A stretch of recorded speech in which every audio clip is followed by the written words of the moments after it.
Merci beaucoup. La parole est à Patrick Hetzel pour le groupe Droite républicaine.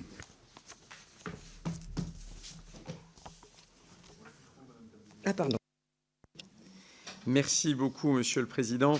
Tout d'abord, je voudrais saluer le travail réalisé par Madame la rapporteure sur ce texte. Effectivement, moderniser et simplifier la protection juridique des majeurs est une très bonne chose. Ça va dans le bon sens. C'est une approche équilibrée entre simplification, efficacité et nécessaire protection des libertés. Le droit de la protection des majeurs souffre effectivement aujourd'hui d'une complexité excessive qui nuit à la fois à sa lisibilité pour les concitoyens et à son efficacité pour les juridictions. Les mesures proposées, passerelles entre dispositifs, simplification des procédures, clarification des régimes, vont dans le sens d'une rationalisation très largement bienvenue.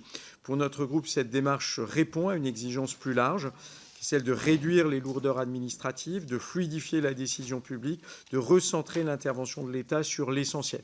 Donc, soyons clairs, moins de rigidité procédurale, c'est plus de réactivité et une meilleure protection concrète des personnes concernées.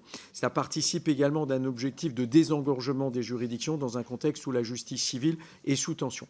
Toutefois, et j'insisterai aussi sur ce point, cette nécessaire simplification doit s'accompagner d'une vigilance constante quant au respect des libertés publiques. Certaines dispositions, notamment l'assouplissement du secret professionnel, la circulation accrue d'informations sensibles ou encore le recours à des tiers dans la gestion des biens, appellent de notre part une attention particulière. Pour notre groupe de la droite républicaine, la protection des personnes vulnérables ne saurait justifier évidemment une remise en cause de la vie privée, des droits fondamentaux ou encore des garanties procédurales. Protéger ne doit jamais signifier dessaisir ou exposer inutilement. Il conviendra donc d'encadrer strictement les dérogations, de garantir le contrôle du juge et de prévenir tout risque d'abus de faiblesse, sujet dont nous parlons assez régulièrement, ou encore les dérives. En tout cas, modulo ces éléments, le groupe de la droite républicaine votera évidemment en faveur de cette proposition de loi. Je vous remercie.